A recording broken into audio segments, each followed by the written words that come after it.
Sur la terre, tout est sacrifice. Tout est sacrifice.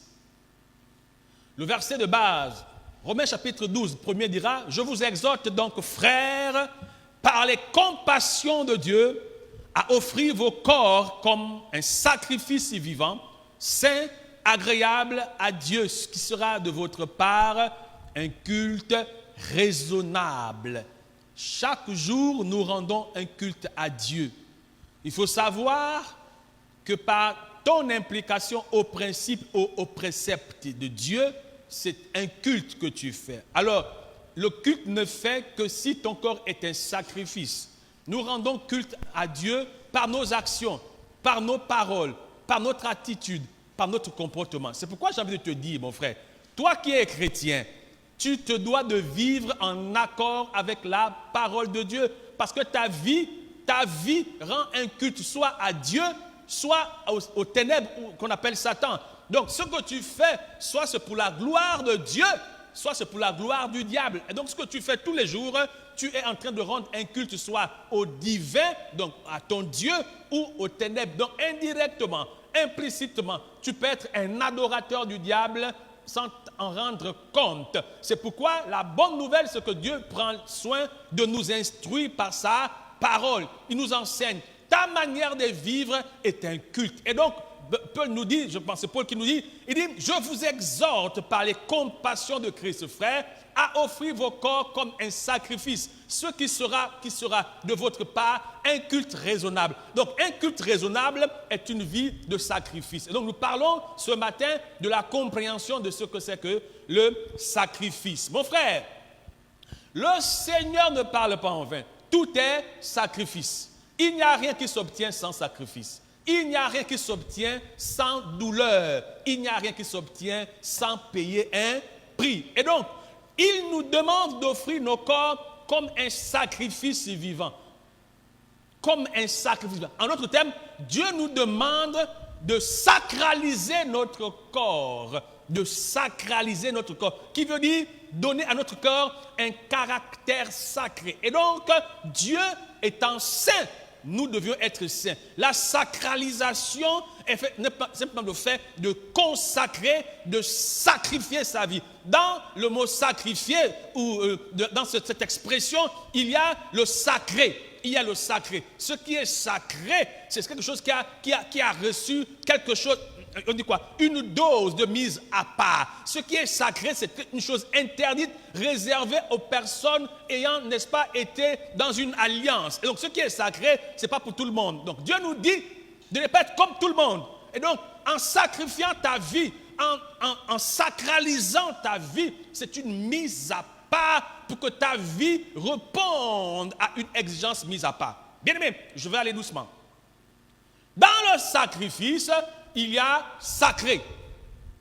Et donc, ce qui est sacré, c'est quelque chose qui est consacré. Ce qui est sacré, c'est quelque chose qu'on a mis à part, qui est soumise à une, on dit quoi? À une instruction. Quand on dit que quelqu'un est initié, c'est quelqu'un qui a reçu des secrets. Cette initiation lui confère une action mise à part. Il donne une connaissance. Quelqu'un qui est initié, il a reçu une connaissance secrète qui permet à ce dernier d'opérer dans des environnements mis à part, là où tout le monde ne peut pas. Et donc, Jésus nous demande, il dit, sacrifie ta vie. En d'autres termes, il dit quoi? Consacre ta vie. Il dit quoi? Il dit quoi? Que ta vie soit sacrée. Frère, on le dit souvent, que la vie est sacrée. La vie est sacrée. Amen. Alléluia. Alléluia. Mais aussi, dans le caractère sacré de sacrifier, il y a le fait de donner volontairement, de s'offrir volontairement. Dans le sacré, ce n'est pas quelque chose qu'on t'impose. Tu dois volontairement donner ta vie. C'est pourquoi il dit, je vous exhorte. En d'autres termes, je vous encourage, je vous conseille. Pourquoi? Parce que les avantages liés au sacrifice dépassent ton entendement. Pourquoi? Parce que le fait de sacrifier sa vie, ça veut dire que ça te permet ça oblige le monde des esprits de réagir en fonction que ton sacrifice est destiné à une divinité ou à Dieu. Si tu sacrifies ta vie pour le monde des ténèbres, c'est pourquoi vous allez voir la plupart des gens qui sacrifient ou qui se sacrifient vivent des choses surnaturelles. Que ça soit des gens qui sacrifient pour le diable ou pour Dieu. Pourquoi? Parce que la loi du sacrifice répond à Dieu. Sur la terre, si tu n'es pas prêt à sacrifier pour quelque chose, la chose que tu attends se sacrifie pour toi. C'est pourquoi, et comme nous ne sommes pas prêts à nous sacrifier, nous subissons, n'est-ce pas, le sacrifice de la chose que nous décidons d'avoir. En d'autres termes, si tu n'es pas prêt à perdre pour quelque chose, la chose se perd pour toi. Donc, nous perdons des choses parce que nous ne sommes pas prêts à payer le prix qui convient pour la chose. Quelqu'un dit Amen. À chaque fois que tu sacrifies quelque chose ou que tu sacrifies pour avoir quelque chose, tu es en train d'accomplir un rituel. À chaque fois que tu te sacrifies pour quelque chose, il faut savoir que tu es en train d'accomplir un rituel. À chaque fois que tu te sacrifies pour quelque chose, c'est un rituel que tu fais, un rituel que tu fais. Ce rituel est une invocation au monde des esprits. C'est pourquoi je vous dis en fonction de pourquoi tu le fais et à qui tu t'adresses. Quand tu acceptes de faire un sacrifice, il faut savoir que c'est un rituel. Un rituel te met en contact avec le monde des esprits. Oh, que Dieu nous aide. Que Dieu nous aide. Quelqu'un dit Amen. Le sacrifice, c'est être prêt à mourir ou à tuer quelqu'un pour que quelque chose se manifeste. Quand tu entends sacrifice, c'est le fait d'être prêt à donner quelque chose ou à se donner pour obtenir quelque chose. Il n'y a pas de gens qui ont réussi sans sacrifice. Il n'y a pas de gens qui ont réussi sans sacrifice. Je répète, on ne réussit pas sans sacrifice. Pourquoi tout le monde n'est pas premier? Pourquoi tout le monde n'est pas au sommet? Le sommet, c'est pour les sacrifier. Le sacrifice que tu entends, c'est une porte sûre qui conduit dans les hauteurs. La plupart d'entre nous, nous voulons des choses sans se sacrifier. Nous nous attendons à avoir des grandes choses sans se sacrifier. Ma question, qu'est-ce que tu as payé pour avoir ce que tu veux avoir? Quel est le prix que toi tu as payé pour avoir ce que tu veux avoir? Mais tu veux avoir des choses, mais tout ce que tu veux avoir, listen to me, tout ce que tu veux avoir qui va changer ta vie va être le fruit d'un sacrifice. Tout ce que tu veux avoir qui va changer ta vie est le fruit du sacrifice. C'est pourquoi le sacrifice que tu entends là n'est pas quelque chose de plaisanterie et c'est pourquoi je veux t'en parler. Les plus grandes valeurs de la destinée sont liées au sacrifice. Dans Apocalypse chapitre 5, 12, il disait d'une voix forte, l'agneau qui a été immolé est digne de recevoir la puissance, la richesse, la sagesse, la force, l'honneur, la gloire et la louange. Il dit quoi? L'agneau, il disait d'une voix forte, l'agneau qui a été immolé. Immolé, c'est sacrifié. L'agneau qui a été immolé est digne de recevoir. On n'est pas digne de recevoir si on n'a pas été sacrifié. On n'est pas digne de recevoir. En d'autres termes, ceux qui sont dignes de recevoir, ce sont ceux qui ont été sacrifiés. Et puis il va citer, il dit quoi? L'agneau qui a été immolé est digne de recevoir. La puissance. Il n'y a pas de puissance sans sacrifice. Écoute-moi mon frère. Tu veux être puissant, il faut sacrifier. C'est quoi le sacrifice? Je parlais, j'ai dit je vais enseigner. Tu sais, quand tu vois des gens prospérer, il y a eu un sacrifice derrière. Il y a eu un prix payé. Quand je parle de sacrifice, dans la Bible, dans la partie, quand vous lisez Exode, lisez Lévitique, Nombre, à peu près Deutéronome. Mais Lévitique, Nombre, Dieu parle qu'en sacrifice. Il parle en sacrifice. On sacrifiera ceci, on sacrifiera cela. On dit c'est l'image de Jésus. Mais Jésus est devenu là où il est parce qu'il s'est sacrifié. Il a offert sa vie. Il s'est sacrifié. Se sacrifier, c'est la capacité de donner sa vie pour obtenir quelque chose. Donner ce que tu as de plus cher pour que quelque chose se manifeste. Tu veux le bac, tu vas te priver des loisirs de la vie. Tu veux obtenir des choses. Tu veux chanter, tu vas te priver de l'huile, de l'eau fraîche, des glaçons. Tu vas travailler ta voix. Si tu veux chanter, avoir une voix qui porte, tu vas devoir te priver des aliments que tu aimais manger. Il n'y a pas de dextérité, de maniabilité, d'excellence sans payer un prix. Sans payer un prix. C'est pourquoi vous voyez les païens ne viennent pas à l'église, mais qui sont brillants. Pourquoi? Parce que sur la terre, c'est le sacrifice. Il y a des gens qui disent, je fais quoi à l'église? Je fais quoi à l'église? Je suis étonné de voir le niveau d'ambiguïté du christianisme des chrétiens. Je suis étonné. J'ai l'impression qu'on prêche dans le désert. J'ai l'impression que les chrétiens ont mis des éponges dans les oreilles parce qu'on a l'impression qu'ils comprennent nothing. Vous connaissez nothing? Ils comprennent nothing parce que je suis embêté. Mais qu'est-ce que le diable a réussi à faire dans la vie des chrétiens? Mais qu'est-ce qu'on a fait de toi, mon frère? Qu'est-ce que Satan a réussi à faire de toi? Ce niveau de résistance à l'excellence. Comment tu peux t'accommoder, t'habituer à une vie d'incapacité? Comment tu fais? Je ne sais pas. Mon frère, tu dois briller.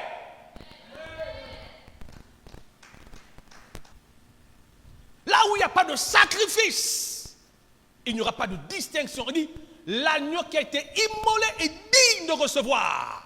Paf, la puissance. La puissance est le fruit du sacrifice. On n'est pas puissant parce qu'on parle. On est puissant parce qu'on paye un prix. On a décidé, on a accepté d'arracher des choses de nos entrailles pour manifester une distinction, une exception. On a accepté la douleur pour briller. Il n'y a pas de puissance en parole. Tu es là, tu dors, tu joues au yo-yo, au bricolage, au cafouillage. Tu n'y arriveras pas. Tu n'y arriveras pas, tu es trop fébrile. La puissance est la conséquence de l'immolation. On doit te sacrifier. Tu dois payer, tu dois enlever de ta vie. Il y a des privations, il y a des plaisirs que tu dois arrêter.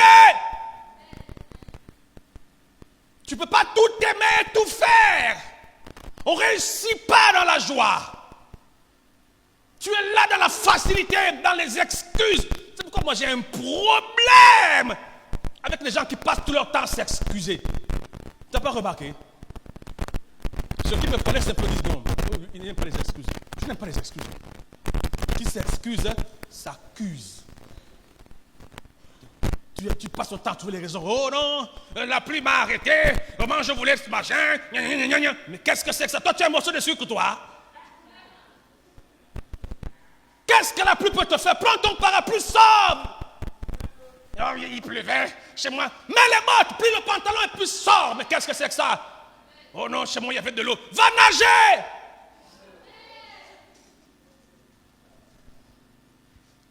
Les chrétiens sont trop faibles. Trop faibles. Dimanche, tu trouves des chrétiens, on les appelle les chrétiens. Dit-on qu'ils sont chrétiens? Semble-t-il dire qu'ils sont chrétiens? C'est dimanche, ils lavent les habits. Et tu entends dire, non, c'est mon seul jour de repos. Are you alright? Are you alright? What's wrong? Qu'est-ce qui tourne pas rond dans ton ciboulot? Est-ce que tu es normal? Vous savez, quand on parle comme ça, le pasteur, il ne comprend pas nos problèmes. Je m'en fous de tes problèmes. Tu es chrétien, n'est-ce pas? Va lire ta Bible. Dimanche, c'est pour Jésus. Tu ne sais pas ça? Tu veux que je te dise quoi, tel français? Tu veux que je comprenne quoi? Tu n'es pas paralysé, tu n'es pas endommagé, tu n'es pas dépiécé. Tu es au complet. Mais tu as le... Oh. C'est pas possible, frère. Si tu ne mets pas Dieu à la place qu'il doit être, il ne fera pas de toi ce qu'il a promis faire. Et on se plaint. Oh non, moi, je ne comprends pas ma vie. Gna, gna, gna, gna, gna. Hein? L'agneau qui a été immolé est digne de recevoir la puissance. Tu as décidé d'être tocard. Reste tocard. Pas toi, mais ton voisin. Je ne parle pas de toi, je parle de ton voisin. Il a dit qu'il veut rester tocard. Laisse le tocard. Laisse le tocard. Et tu vas voir si les tocards iront au ciel. Le royaume de Dieu est... Il n'y a que les... Amuse-toi. Amuse-toi. Le royaume des cieux est forcé. Et il n'y a que des violents qui s'en emparent. Tu es là, tu joues. Tu n'y arriveras pas. Tu n'y arriveras pas. Tu seras un chrétien figurant. Et quand tu auras un certain âge, tu seras assis chez toi et tu parleras de tes exploits antérieurs. Tu seras un vieux païen, un adulte païen. Alors que tu as commencé dans l'esprit, en tant que quand tu étais jeune. Maintenant, tu finis dans la chair, dans ta vieillesse. C'est pourquoi il dit, c'est pas le commencement, oh. C'est la fin. Finis dans la chair. Alors que tu as commencé dans l'esprit. Quand tu étais jeune, mon Dieu, on t'admirait. Waouh! Tu étais content de toi, fier de toi. Tu étais une personne qui donnait envie d'être chrétien. Mais quand on te voit aujourd'hui, c'est la honte. Hein? Quand on dit quoi? Tu dis quoi? Oh, quand j'étais jeune. Si tu dis ça, tu es maudit. Si tu dis qu'avant, quand j'étais jeune, moi, quand j'ai chanté, quand j'étais jeune, j'ai brillé. Si tu dis ça aux gens, c'est que tu es maudit. Dieu ne marche pas comme ça. Avec Dieu, on commence zéro, on finit héros. On commence par héros, on finit zéro. Ce n'est pas une vie descendante, c'est une vie quoi?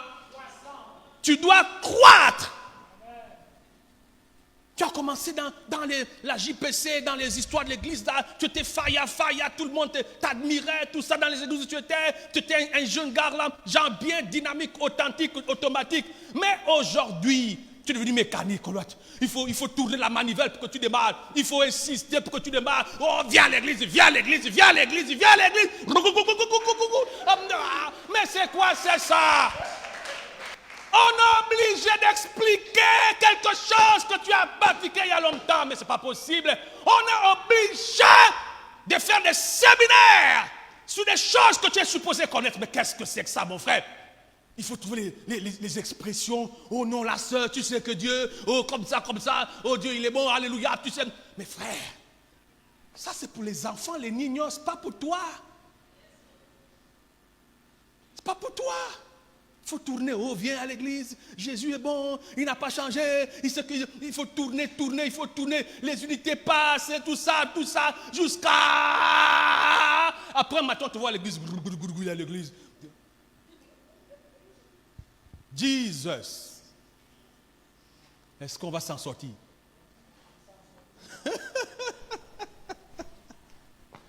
Est-ce qu'on va s'en sortir? Que Dieu nous aide. Que Dieu nous aide. Parce que franchement, quand je vois des gens, on est obligé de faire les grands meetings. Et puis tu sais, les plus tenaces, hein, c'est les anciens chrétiens. Hein. Ils ont une résistance à la vérité, là je ne comprends pas. Tu parles au gars, il dit oui, tu sais, oui, c'est vrai. Il ne bouge pas. Mais tu dis, oh non, oui, alléluia. Oh oui, oh. Amen, amen. Tu entends oui, amen, mais il s'en fout de toi, de que tu dis, oh, laisse ça. Oui. Va évangéliser les chrétiens, les rétrogrades, assis dans leur maison. Mais les gars là, ils ont le langage pas possible. Il dit amen, il dit, oh, homme de Dieu, vraiment, c'est lui qui vous a conduit chez moi. Vraiment, c'est vrai, j'étais déjà fatigué, tout ça. Il ne vient pas dimanche. Oh. Il ne vient pas dimanche. Que Dieu nous aide. Amen. La puissance vient du sacrifice. Il faut te sacrifier.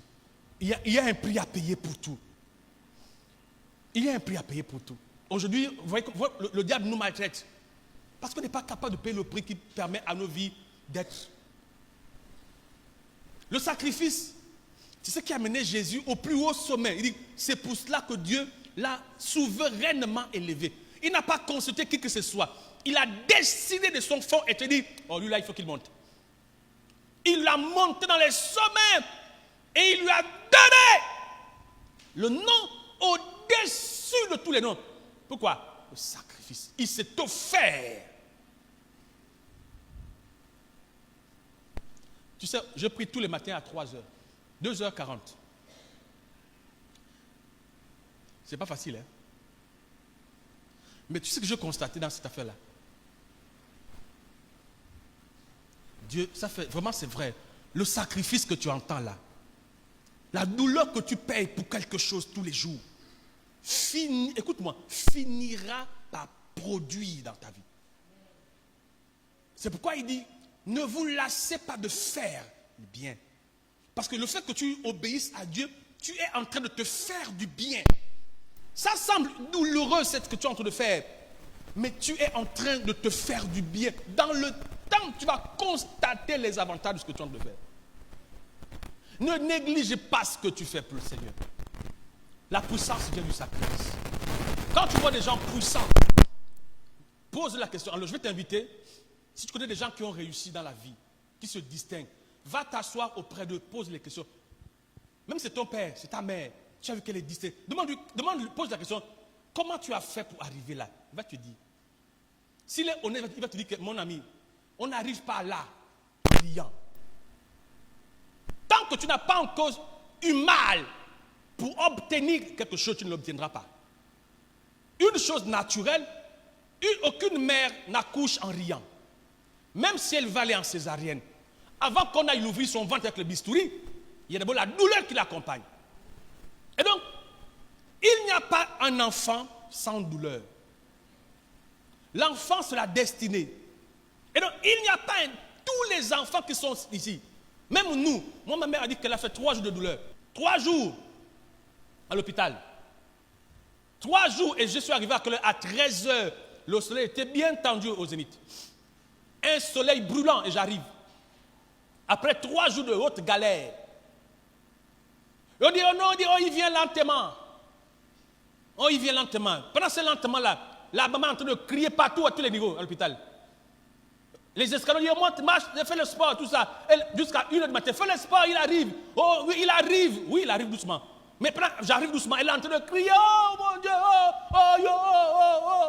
Tu sais, va à l'hôpital, va à la maternité. Tu vas écouter les choses là-bas. Les cris de douleur comme c'était l'enfer. C'est-à-dire que quand tu es là-bas, tu n'es pas loin de l'enfer. Tu as l'impression qu'il y a une porte qui conduit directement là-bas. Tu entends les cris, les douleurs là-bas. Mon ami, à un moment donné, même les mots disparaissent. Tellement ça fait mal. Quelqu'un dit que c'est une douleur, genre, une douleur trop bizarre. Ce n'est pas une douleur comme une douleur, mais c'est une douleur douloureuse. Une douleur profonde dans tes entrailles, mais tu as tellement mal. Une qui a dit que même les larmes, avant de crier, ça ne sort pas. Mais tu as mal, et tu dis que tu sens le ventre qui va à gauche, les entrailles, tout ça. Les hommes, c'est pas possible. Il faut respecter les mamans.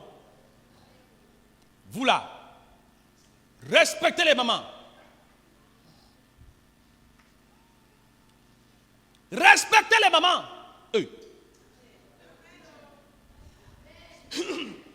Faites des mères comme ça, tu fais un cadeau, oh maman, tout ça. Mon ami, pour venir pour que toi tu viennes au monde là. Pousse!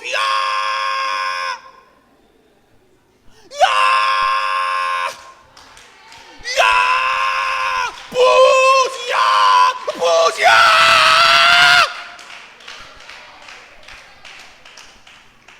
La vie, ce n'est pas la blague.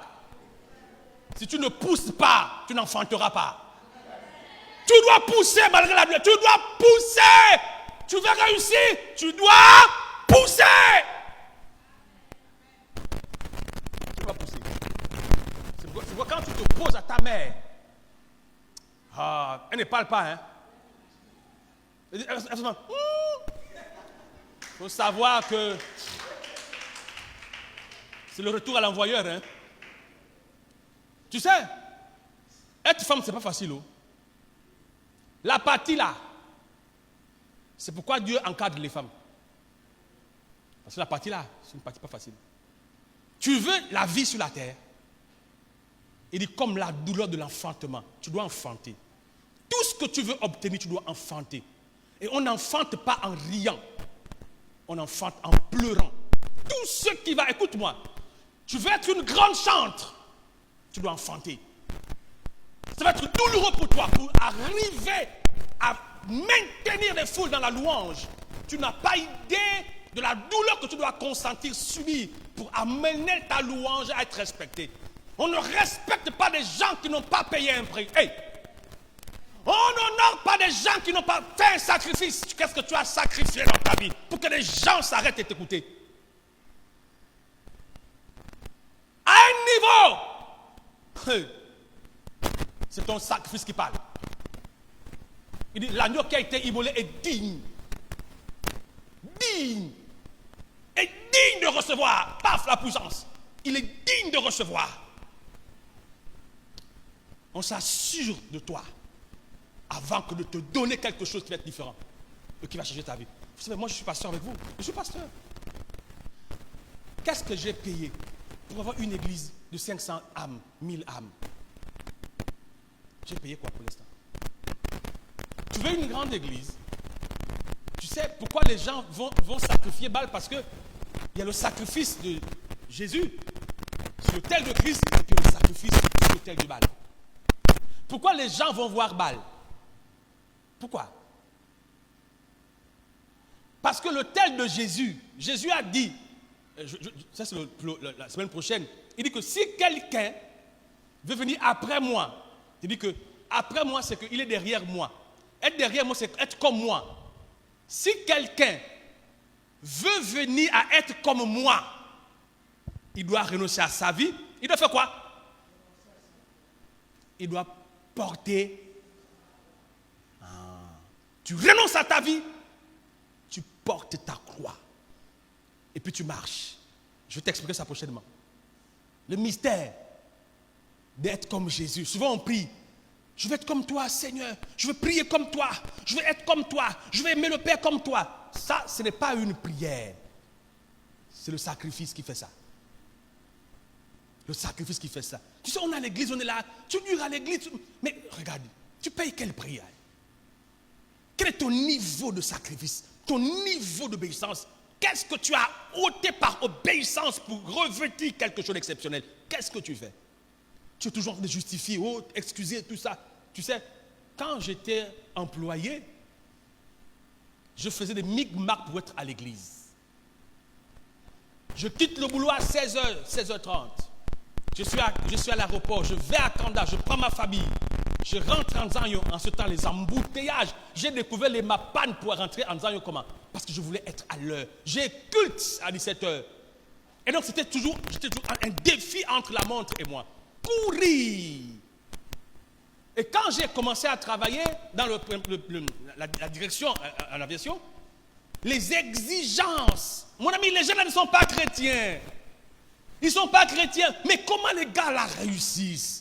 Comment est-ce qu'ils font pour devenir des leaders, les meilleurs? Comment est-ce qu'ils font pour occuper les premières places? Ils ne vont pas à l'église, mais bon sang!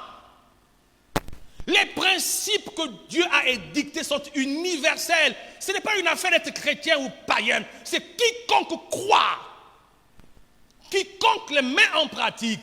Et donc, le principe de l'implication, de l'application, de l'engagement, c'est universel. Le principe du sacrifice. Tu sais, les gens qui font les découvertes, ils font de nuit et des nuits tout entières sans dormir. Ils privent du sommeil. Ils vont pas dans les boîtes de nuit. Ils restent focus dans un environnement nuit et jour pour découvrir quelque chose.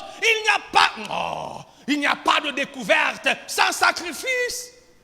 Il n'y a qu'à l'église où on va faire une petite prière de couper, décalée. Oh, alléluia, alléluia. Et puis on s'attend à quelque chose de grand. Ça ne marche pas comme ça. Qui vous a dit que ça marche comme ça? On ne devient pas une personne d'exception sans payer un prix d'exception. Pour devenir un grand intercesseur, quel que soit le domaine dans lequel tu veux opérer, pour être exceptionnel, tu dois payer un prix exceptionnel. C'est en corrélation. Tu n'as pas ce qui est grand si tu ne fais pas ce qui est grand. Ne t'attends pas à avoir plus si tu ne fais pas plus. Les gens qui sont premiers là, c'est des gens qui ont plus que la moyenne. Quand quelqu'un est au tableau d'honneur, c'est qu'il a dépassé 10. Tu peux dire que moi, 10, ça me suffit. Tu seras un admis comme tout le monde. Si tu veux être admis de distinction, il va falloir que tu dépasses 10. Sinon, tu n'es pas distingué. Donc dans la vie, tu peux dire, moi je suis bon, moi j'ai ma femme, j'ai mes enfants, mon mari, tout ça, bon, on peut se gérer comme ça. Si tu veux être la personne qui apporte des réponses aux autres, tu dois faire plus que les autres. On ne prend pas un tocard pour parler aux autres. On ne prend pas un échoué pour enseigner les meilleurs. On prend que les élites pour montrer aux autres. Tu veux briller, tu vas devoir payer le prix que tout le monde ne paye pas. C'est pourquoi, écoute-moi, n'attends pas plus de Dieu si tu n'es pas plus ou tu ne fais pas plus pour Dieu. Il parle de quoi? Puissance. Ensuite, il dit quoi? La richesse. Tu veux être riche? Il n'y a pas un riche qui est riche en riant.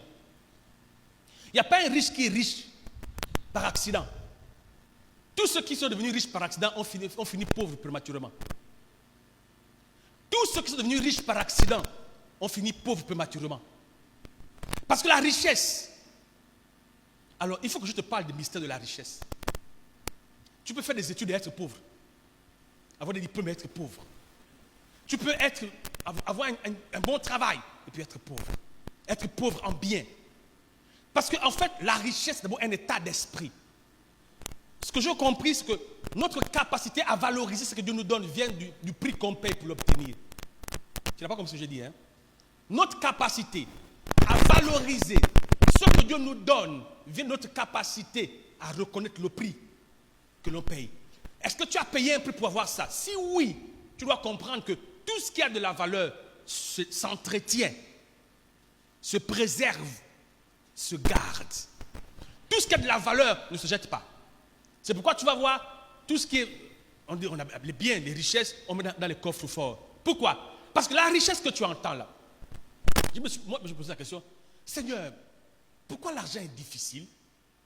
Parce que en fait, l'argent ne reste pas. L'argent ne reste pas sur toi.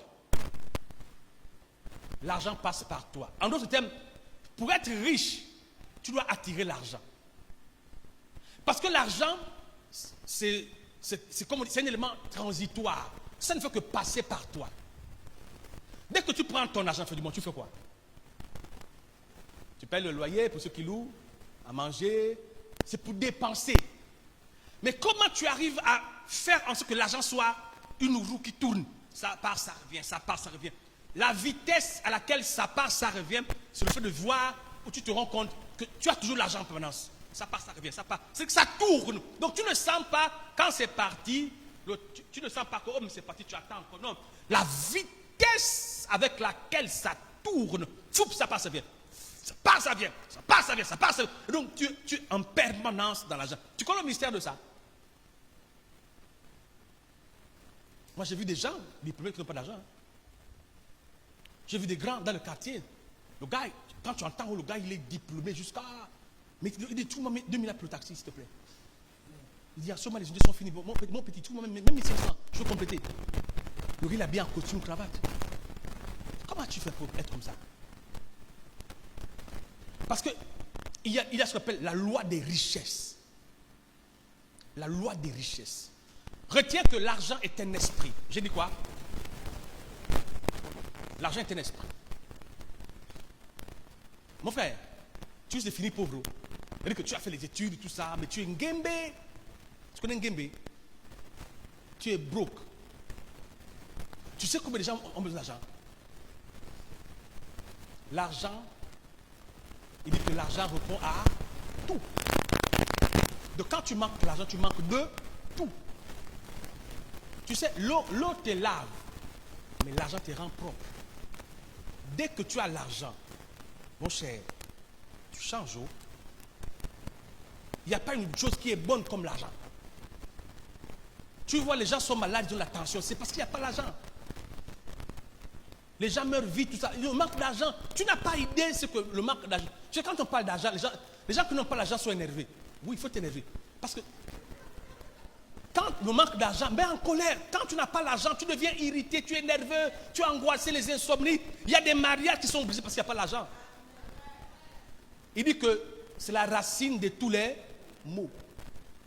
Le manque d'argent là, il ne faut pas jouer. C'est-à-dire que si tu n'as pas l'argent, tes poches ne soient pas, ne dis pas que non, je rends grâce à Dieu. Tu rends grâce à Dieu avec le manque d'argent. Non, ce n'est pas possible. Le manque d'argent ne doit pas être un sujet. Tu sais, tu ne cherches pas l'argent. Dieu dit que, il dit, en termes de bénédiction, il dit que j'ordonnerai la bénédiction de te suivre. Il dit que le chrétien ne cherche pas l'argent. Mais écoute-moi, si tu manques d'argent, tu vas gaspiller ton existence. Parce que le manque d'argent va t'humilier. Même en tant que grand frère, tu seras le dernier. On va s'en foutre de toi. L'argent fait que ta voix compte. Quand tu parles, tout le monde s'arrête. Il parle du pouvoir, non? Et puis il parle de l'argent après. Parce que le pouvoir, l'argent donne le pouvoir. Money. Ne joue pas avec l'argent.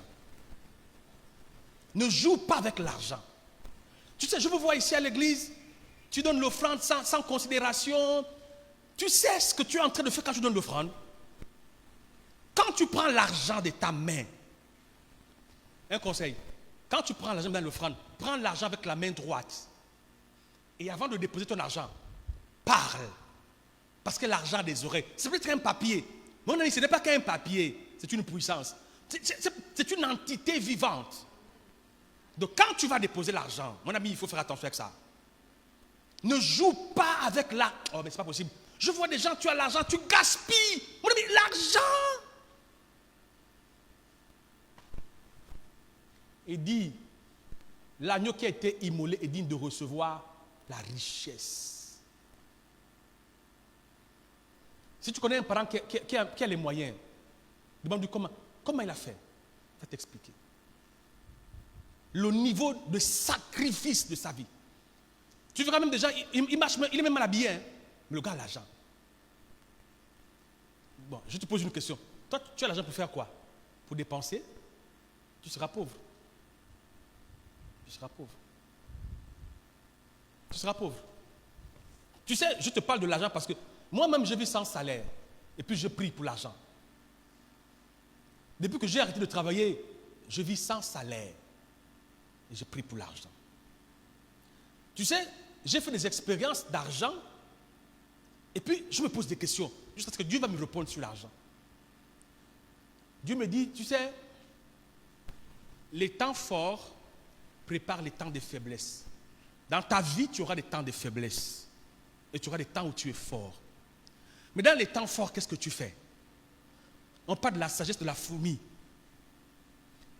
À la période d'abondance, il met des provisions. Tu sais la dîme que tu payes, tu as l'impression que tu ne vois rien parce que tu es en capacité d'avoir. Le jour où tu seras dans un besoin véritablement d'argent, c'est là où ta dîme répond. Le jour où le malheur va se lever, ta dîme va répondre. Tu sais, moi, quand je travaillais, je ne donnais pas 10% de mon salaire. Je te vois, tu mets 5 505 francs. D'autres donnent 10%. Moi, je donnais à peu près 20%, ma dîme. 20%. Donc, quand je prends mon salaire, la toute première des choses que je devais faire, c'est enlever ma dîme. Ce n'était pas une affaire aux gens d'abord chez moi, je m'assois. Non, non, je suis à la banque. Je suis au guichet, au robot, comme vous appelez ça vous-même. Et puis je tape le montant, pam, pam, pam, pam, ça sort. Première chose, quand l'argent là, je mets ma main comme ça, j'enlève de la part du Seigneur, pas. Je compte, c'est combien? Oh, tant, je mets dans l'enveloppe, je mets le côté pour le Seigneur, je bloque ça une fois. Et puis le reste, j'ai dit, bon, on part. J'ai toujours fait, depuis que je travaille, depuis que je commence à travailler, je fais comme ça. Aujourd'hui, moi je n'ai pas de salaire, mais tu sais ce que je vis? Les miracles. Demandez-moi de dire les miracles. Quand les miracles, tu sais pas où ça vient. Tu sais, King Gong, tu es comme ça, dépôt, 400 000. Oh. Tu dis, ping bang, dépôt, 500 000. Papa, j'ai pensé à toi. Oh. Ping bang, quelqu'un vient, oh mais papa, 1 million. Oh. Tu entends, bing bang, c'est pas possible. Mais toi, tu joues avec la vie. Quelqu'un m'appelle qui est en France, qui est papa, Dieu m'a dit de t'acheter des costumes. C'est quoi ta taille? C'est combien tes costumes? Je dis, mon costume, c'est 210 000 francs. Super 180. Elle dit, ok, j'ai compris. Tu entends, ping pong, copie, Western Union, je ne sais pas si MoneyGram, je ne sais pas. Ah! Tu me regardes comme si tu dis, oh, je suis en train de blaguer. Ou tu dis, oh, il passe une blague. Mais c'est normal. Quand tu n'as pas vécu ça, tu penses que non, c'est la. Mon ami, mais tu sais, fidèle en dîme offrande. Et tu me vois là. C'est pourquoi je dis à ceux qui paient la dîme, frère, soyez en paix. Vous êtes en train de sécuriser une partie de votre vie. Quand Satan va se lever. C'est ça qu'il va répondre. C'est pourquoi il faut que la Dieu. Il y a des saisons. La vie est faite des saisons. Il y a des saisons où le diable descend dans ta vie pour te maltraiter. Comment tu fais? C'est les épargnes que tu fais là. Il dit, celui qui donne à Dieu, il fait quoi? Il sécurise. Donc Dieu te doit, parce que tu donnes à Dieu. Il faut confesser, tu auras toujours les problèmes. Tu auras toujours les problèmes.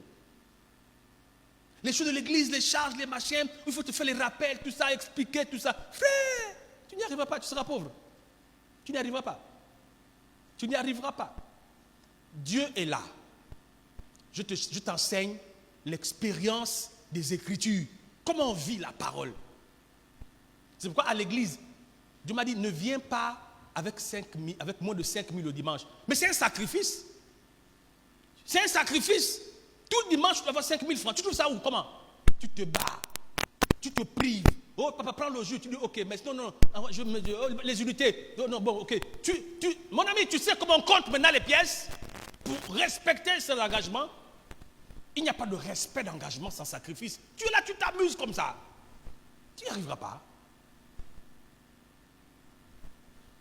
Tu n'y arriveras pas.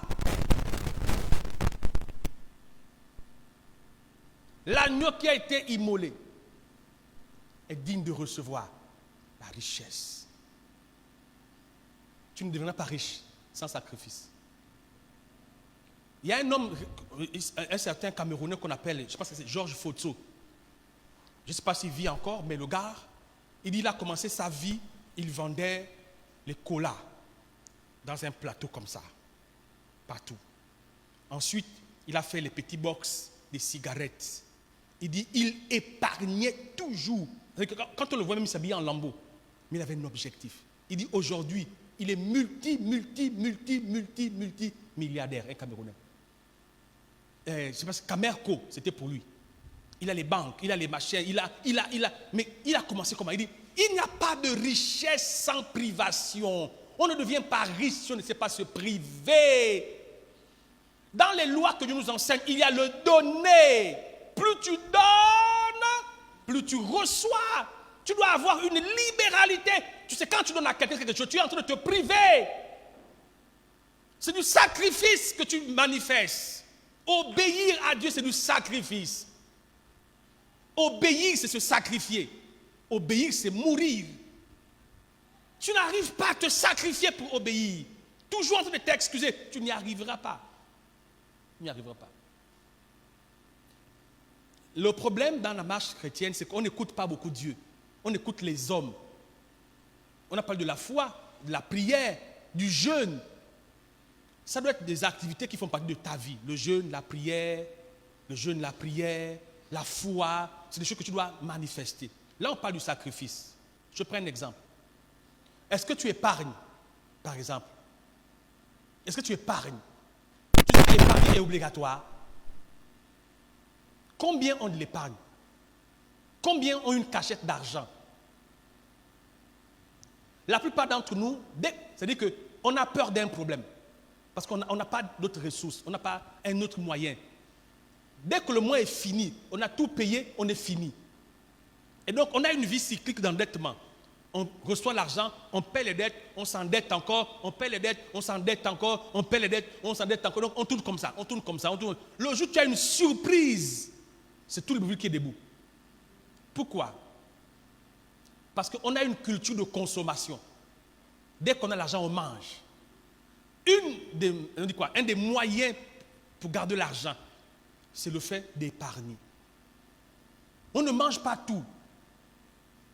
Demandez aux cultivateurs, quand ils vont s'aimer, quand ils récoltent le maïs, il y a toujours une moitié qu'ils gardent, une partie qu'ils gagnent pour la prochaine semence. Il faut fonctionner comme dans la vie. Mais ça, c'est un sacrifice.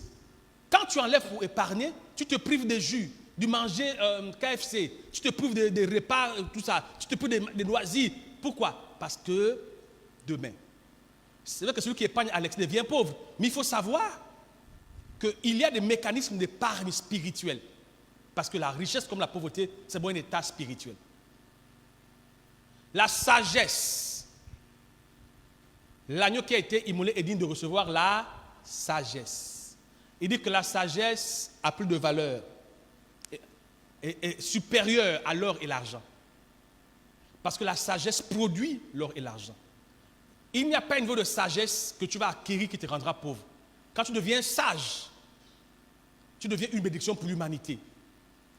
Le niveau de sagesse que tu vas acquérir va devenir utile pour les autres. Quand tu deviens utile pour les autres, tu rentres en prospérité. Être pauvre, c'est quoi? Être pauvre, c'est dépendre des autres. Être riche, les autres dépendent de toi. Vous voyez la différence?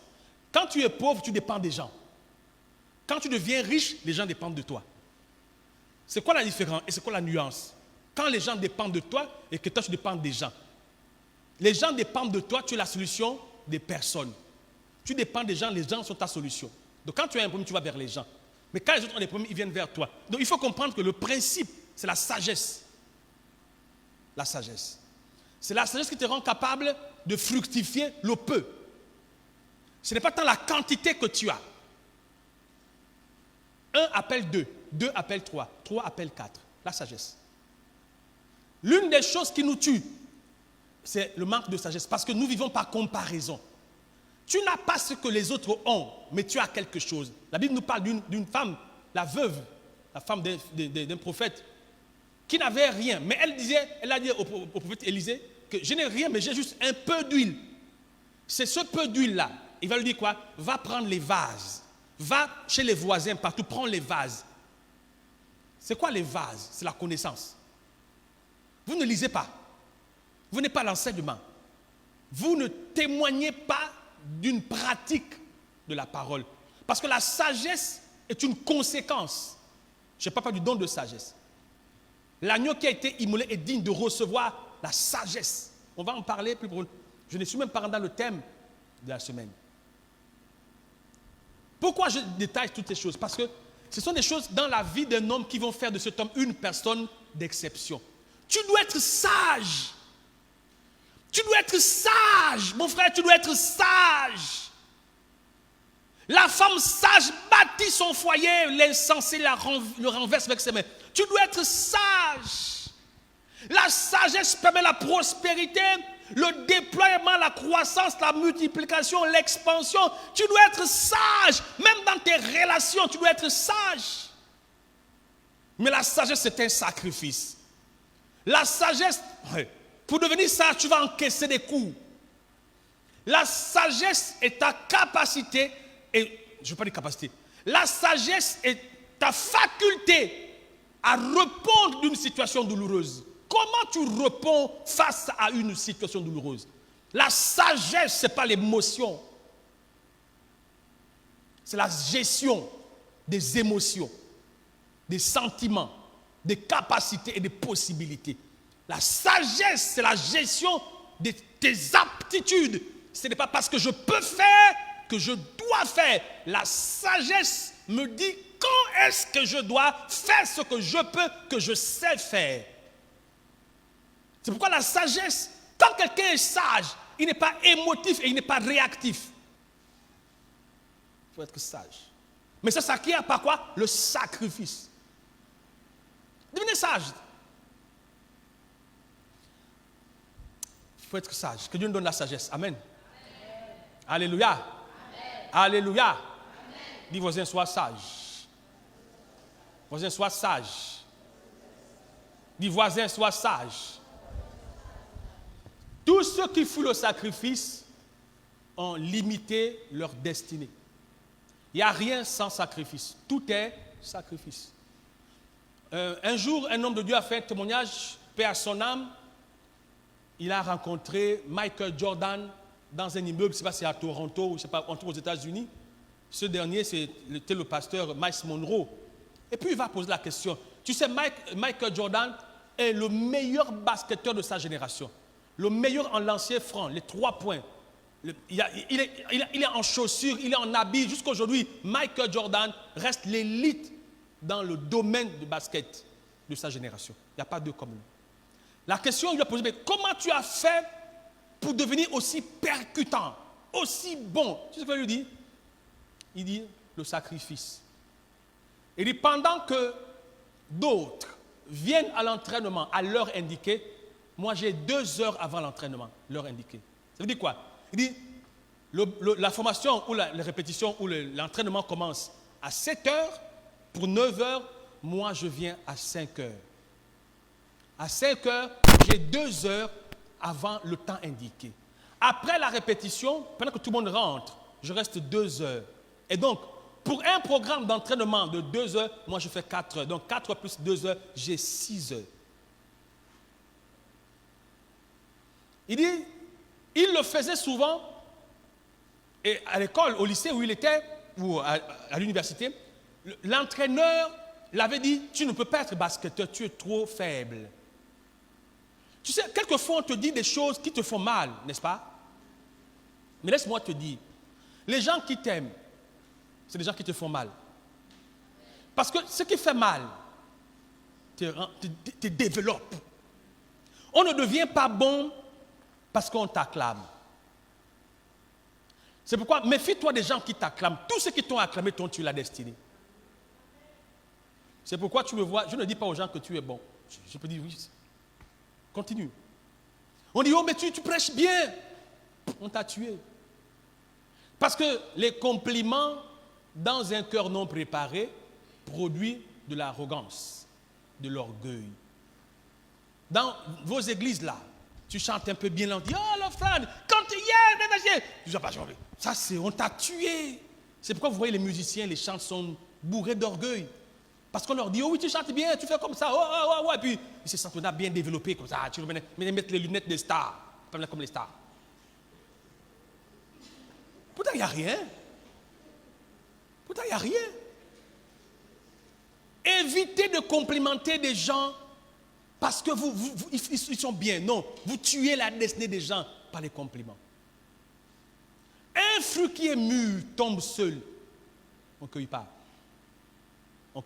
C'est pourquoi les gens qui sont durs avec vous sont les meilleurs de votre destinée. Moi, je ne suis pas quelqu'un de facile. Ça, je sais. Tu sais que, il y a même des gens qui quittent l'église. Ah, le pasteur est trop compliqué. Moi, l'église, là, je peux partir. Il faut partir.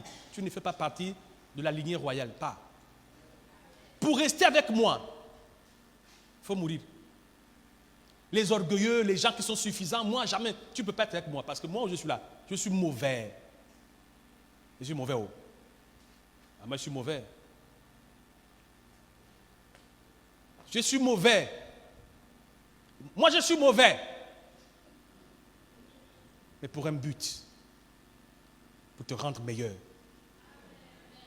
Toujours, on acclame Jésus ce matin.